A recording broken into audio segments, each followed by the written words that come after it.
Hey everyone, I think we're live. I'm here in Orlando attending Enterprise Connect, so welcome to my hotel room. But I'm really excited today. We're going to be joined by Bobby Pappas. He's the founder and president of LunaTech. LunaTech is our partner spotlight for March. They joined the SIPPIO Partner Exchange just recently. And I'm really excited to talk to Bobby about LunaTech because they offer something really different than most of our traditional partner discussions. LunaTech is more focused on the Zoom side of our collaboration platform support than the Microsoft side. We talk about Microsoft a lot.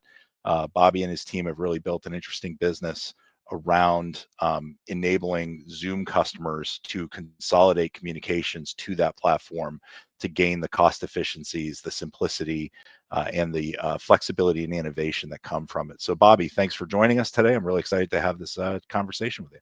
Pleasure, Steve. Thanks for having me. So Bobby, why don't we start by letting you share the story of LunaTech? What inspired you to start the company? Share a little bit about your journey. Sure. Where you kind of came from and where you currently are. Yeah, it's when I reflect on it, it's kind of interesting because getting into telecom and AV wasn't something I was looking to do when I was a young kid or even in college. My background is actually kind of more of a artistic, right? I went to school for film and TV production and moved up to LA years ago to get into that, and everything was sort of always structured around that. Like, okay, I have to get a gig and work to support this other career endeavor. And while I was writing and trying to make films and so forth, and then I sort of fell into some software because I was using a software product to write these screenplays, and I was complaining about it. I was complaining about this product, saying it could be better. It could be better. Like, and the company was like, we should hire this guy to in product development, and they had me hired as be as a QA engineer for their product, which was funny because when they hired me, I had no idea what a QA engineer was. I was like, sure, yeah, I could do that. It's sort of like an actor saying, ride a horse. Sure, I could do that. And so I worked for them and kind of got into technology that way, and was still sort of like trying to do it around my own private endeavors and writing and so forth. And that was just going back some years. So that the .com bust from 20 plus years ago happened. And I ended up sort of shuffling around and going to a vendor based at Paramount Pictures and working in IT. And which, again, I kind of always tinkered, but I wasn't an IT person. And so I really learned a lot working there because they had a lot of productions, TV productions, film productions, and some private clients. And then, I left to sort of go on my own and was doing a lot of IT stuff for a while. A lot of VIP clients that sort of trended.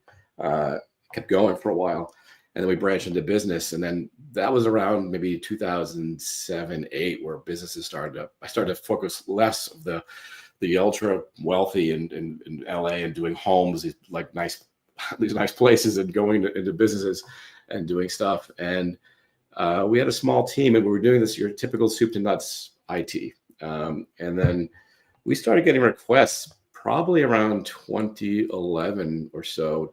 2012 for maybe even earlier for voice over IP, and we thought, well, sure, why not? We'll get into that. And if those of you who've been working in the industry for a while, if you think back 10, 15 years ago, IT was very different than it is now, right? I mean, the cloud was this nascent bleeding edge thing, but it wasn't. In 2010, it wasn't what we know it is to be today, and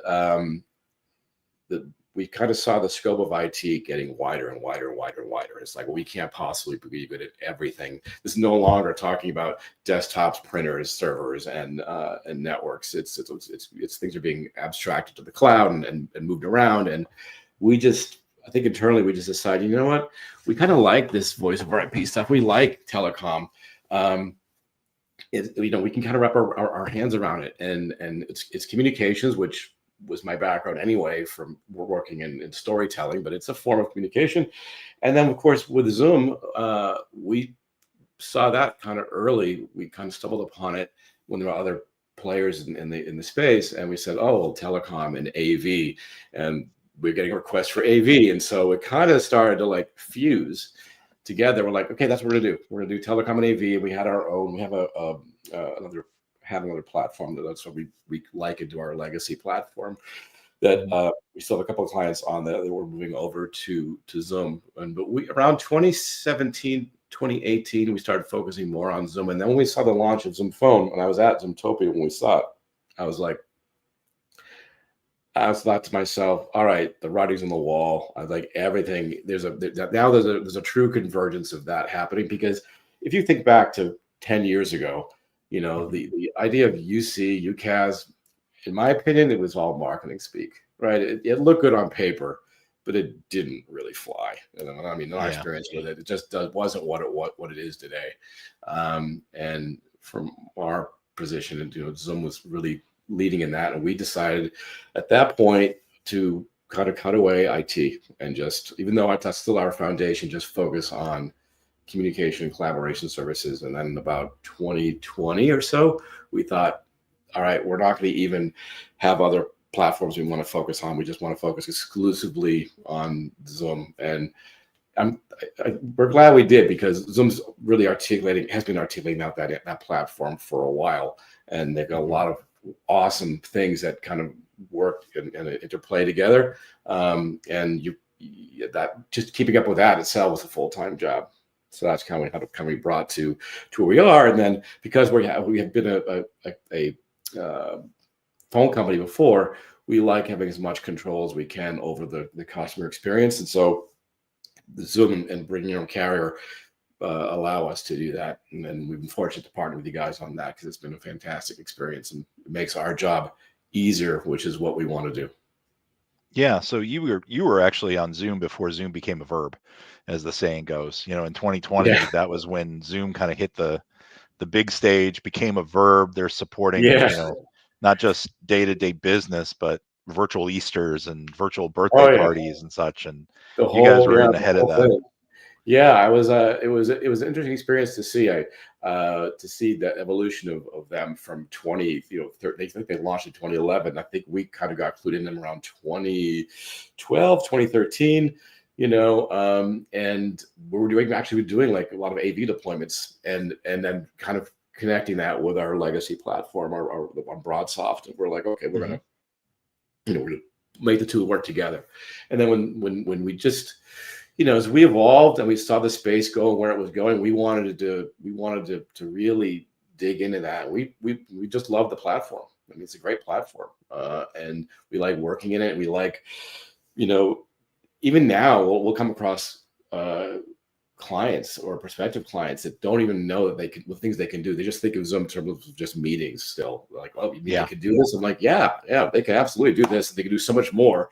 And so articulating that out to them has been a lot of fun, especially when you're able to kind of blow their mind, deliver things they didn't know they could do, and save them money and just make things more efficient and operationally just better for them and not so kludgy. So yeah, it's been a blast to be able to do that, actually. So it's interesting, and I think one of the things that I find interesting about you guys is that you're Zoom focused, not Teams focused. A lot of what we talk about is centered around Microsoft and Teams.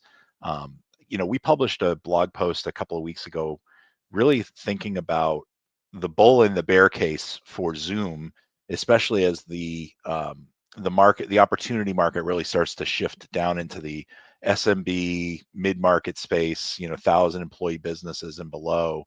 You can definitely see Zoom putting the pieces on the board to start playing offense there, with the price increases on the Microsoft side. Zoom AI Companion is included at no cost.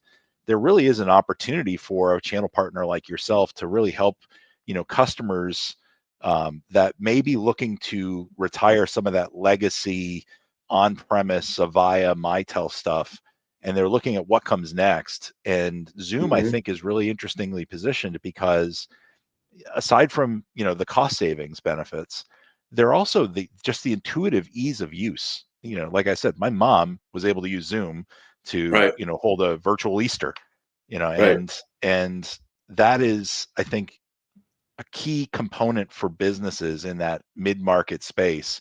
They want to modernize, but they also don't want the disruption. They don't want the disruption to the business. And I think that chocolate and peanut butter of Zoom having the right price points with the simplicity is going to help them, be positioned to win in that space. But I with agree. you guys being such a Zoom focused provider, what do you hear from customers that are resonating when you talk to somebody about, potentially using Zoom for more than just meetings? What are some of the use cases or the industries that you see Zoom being a really strong fit for? And what are some of the things that customers say resonate with them when you position this to them? It's a good question. A lot of times the first is surprised that they're able to do this, and so the fun part is doing the demo with them and saying let's just show you what that's like. They're kind of really just, not all of them, but a good amount of them are stunned that you can do some of the things you can do, and then they're delighted because they're used to Zoom in other ways that they're already familiar with it in some context, and we've not. I mean, we have a lot of our clients for the most part are centered in like financial services. We have some manufacturing. We have a medical office that we recently moved over, which is interesting because that their needs are more of some of these offices, some of these smaller, even smaller financial offices and medical offices are used to a like key system unit design, and so they're used to that. Park this call, pick up line 1, pick up line 2, and we can do that, with Zoom really easily and they're so used to desk phones, right? So a lot of these places, they really want that desk phone, whereas other ones that are a little more, cutting edge, you want to use the app. And what we like about is the customizability of the solution, because we have one financial services company, actually we have two of them. One's one of our biggest clients. They want phones everywhere.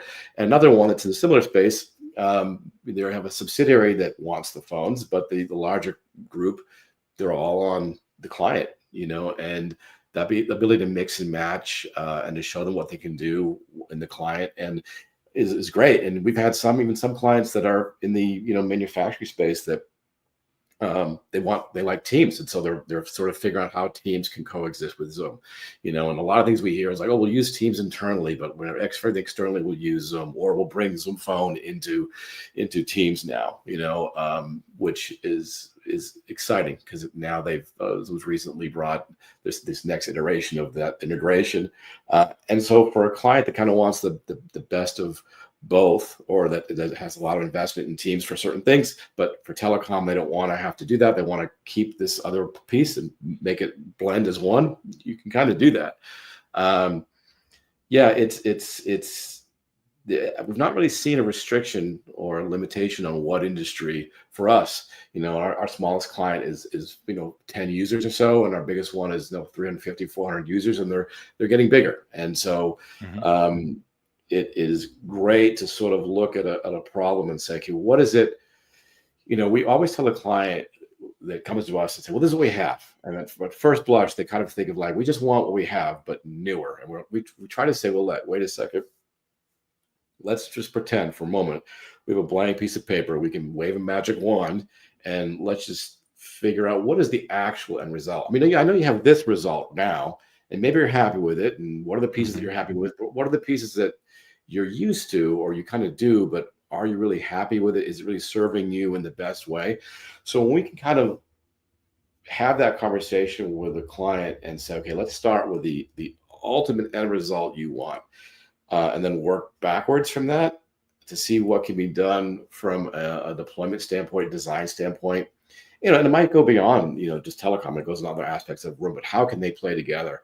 That is the fun part to do. And when you're able to actually do that and put those pieces of a puzzle to give them a new experience, built off of something that we're used to before, that's awesome. That's a lot of fun. And our experience has been when you deliver that, the client's happy to write you that check, because what we're all trying to do, I think, is give a client more value than what they're paying. Right? They want to feel like they don't want to have to struggle to pay that bill. They want to say, you know what, that's a good investment, and I'm getting that more in value from that service and or this provider.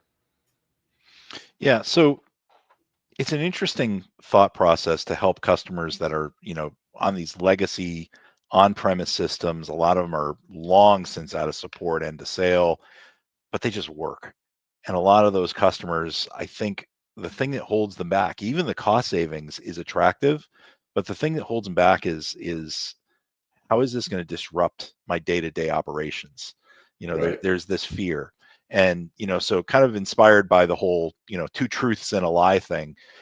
What are some of the challenges that when you're talking to a customer about transitioning from legacy to Zoom, what are some of the concerns that are overblown that you can really kind of just put to bed right away? To me, one of the ones is that key system approach.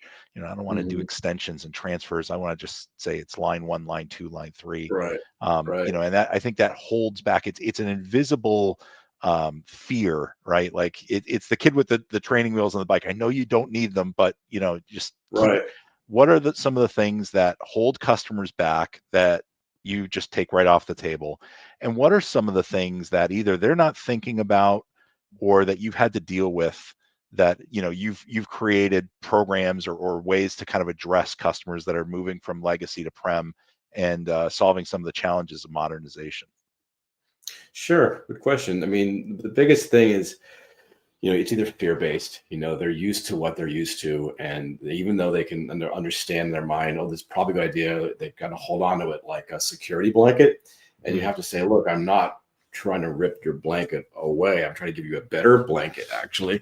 yeah. And so what we're trying to do is a lot of that has to, it's not before the sales process happens. There's really this. We try and approach it from a real discovery. Like, let's just don't worry about it. I'm not going to try. We're not going to try and try to get you this many license of this kind of thing. Like, I'm not worried about talking dollars yet. Let's just talk about what it is that you do, what you need to do, what are some of the besides costs, what are the challenges that you have, and so we approach it from, okay, there's the cost issue, and then the other thing is downtime. People are, okay, is this going to be disruptive? How am I going to work around this? How am I going to learn something new?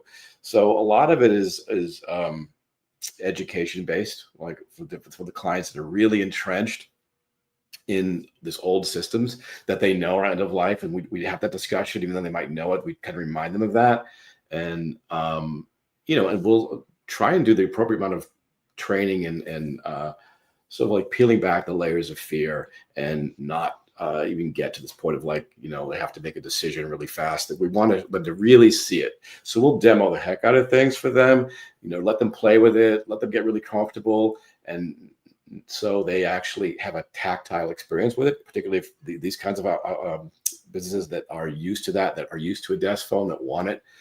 Other ones more progressive that want, like, okay, I don't need, I kind of get it. They're a younger crowd, but a lot of the older ones, older users or have staff that have been there for 20 years. They're used to what they used to. You try and meet that and let them get comfortable with it before you even flip a switch. And then the other thing we try to do is we're just there on site. Some clients you can move remotely, but a lot of the ones that we've dealt with were like, they want that on-site presence before, during, and right after, so they know there's someone they could go to if they get stuck, or if something happens or whatever. And it rarely ever does, but it's just safety and security for them. But yeah, a lot of that stuff gets peeled away in discovery, and then demonstrating what you can do or what the solution can do. And once they see that, though, and they're like, oh, it's not so different from what I imagined. A lot of times they'll say, oh, it looks kind of like the same. I'm like, well, it's a phone. I mean, it makes a phone call, it receives a phone call, it does all the stuff your other phone did. It may aesthetically look different, and you may have some extra things that you may or may not ever use. But here, you can do it. Now you're saving yourself, a bundle of money per month or something. So, yeah, it's interesting to have that conversation with them. But it's delightful when they actually get there, though. Yeah. So you hit on a lot of things there. And I think, it's a phone system. And I think that a lot of customers overthink it, and it can lead to that level of hesitancy. And I think that's one of the things Zoom actually is better positioned, especially down market, to serve, because people have a brand association with Zoom, that Zoom is easy. Zoom Right. is really, easy to use. And I think it kind of deals with that. kind of takes that off the table for a lot of potential customers. At least they're open to exploring that. Yeah, Excuse me. they are open to exploring it, and they're open to because it has this name recognition, and they know the trajectory of how it got really big during the pandemic, and but what's particularly nice is when I tell them it, because what we'll tend to do is we'll say, okay, they know Zoom can do meetings, right? And they'll say, now we're talking about the phone. Well, actually, we'll bring out that platform, right? We'll say that here's the entire breadth of what you can do, and sometimes we've even had a client actually that we moved to Zoom Phone.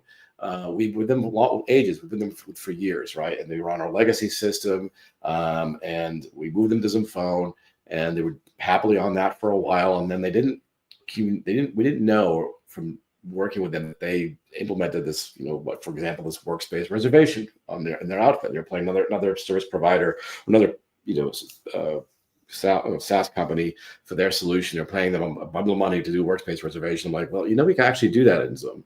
And even they who were already kind of sad were like, really?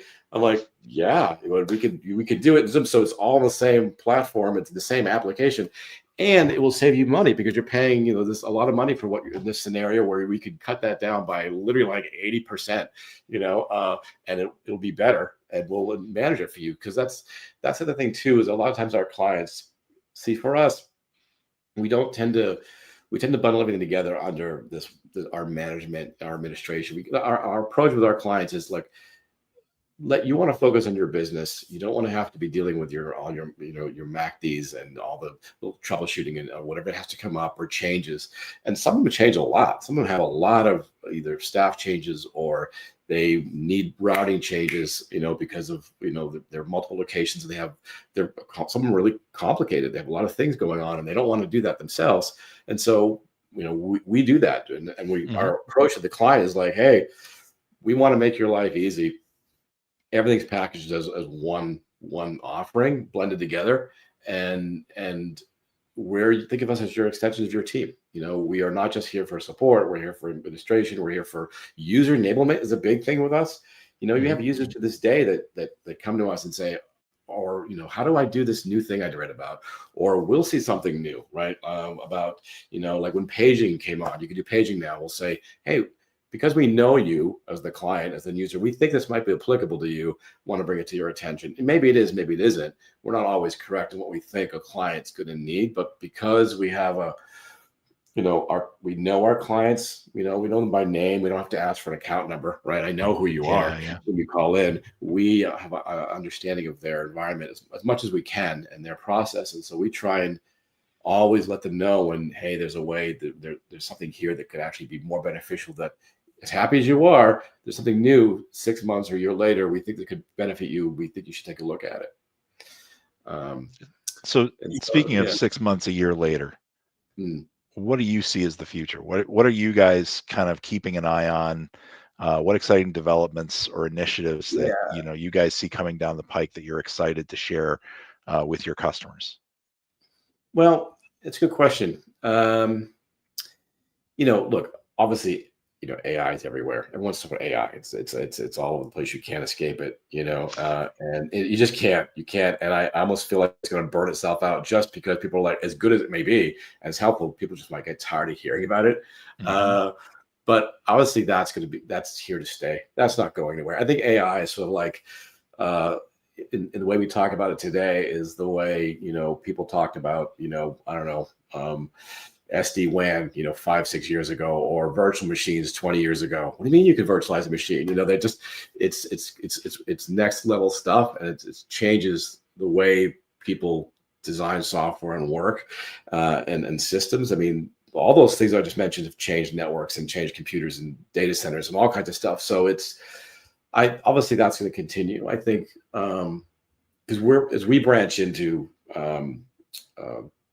contact center and the customer experience beyond virtual agents, I think one thing that strikes me is with AI is that you're going to have agent to agent communication.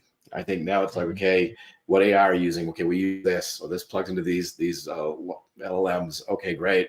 But now, what if AI gets more customizable to specific things, and then the AI is smart enough to interact with other agents, other AI agents on their specialty. It's not going to be one AI to rule them all. I think that'll come into play. From our standpoint, I'm already seeing that in my personal life, to be honest with you. All right. I mean, I think it'll be more woven into the fabric of what we do, right? I think AI.